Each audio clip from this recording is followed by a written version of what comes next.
আচ্ছা আচ্ছা, এই বিগত 15 বছর রাজনীতিতে কে ছিল? একদল ছিল স্বৈরাচারী দল। আওয়ামী লীগ ছিল। জি হ্যাঁ, জি। আওয়ামী লীগ এখন কোথায়? এখন পালাতক। আওয়ামী লীগ এখন পালাতক। পালাতক। আওয়ামী লীগ কোথায়? ইন্ডিয়া আছে দিল্লিতে। দিল্লিতে। আওয়ামী লীগ কোথায়?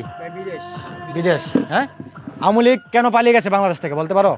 জি, তো ভাই অনেক দুর্নীতি করছে, স্বৈরাচারী অনেক কিছু মানুষের নির্যাতন করছে, তার জন্য ভাই দুর্নীতি কাকে বলে?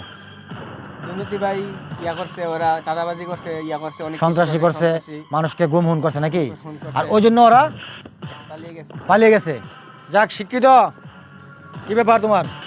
তুমি তো একজন ভালো শিক্ষিত, রাজনীতিতে আসছো। আমাদের দেশে প্রত্যেকটা রাজনীতিবিদ, মানুষের তো গুণই থাকে আলাদা। প্রত্যেকটা মানুষ কিন্তু শিক্ষিত হওয়া উচিত, কারণ শিক্ষাই নাকি জাতির মেরুদণ্ড। কিন্তু তুমি তো প্রথম রাজনীতিতে ঢুকেই একদম রাজনীতির কলেজায় হাত দিয়ে ফেলছো। পুরনো সিন্ডিকেট, 15 বছর থাকা আওয়ামী লীগের যে পুরনো সিন্ডিকেটটাই তুমি দখল করে নিছো। বা শিক্ষিত বা শিক্ষার গুণে একটা ভাই লোক, তাই না? আপনাদের দোয়াই ভাই, ভাই আপনাদের দোয়াই।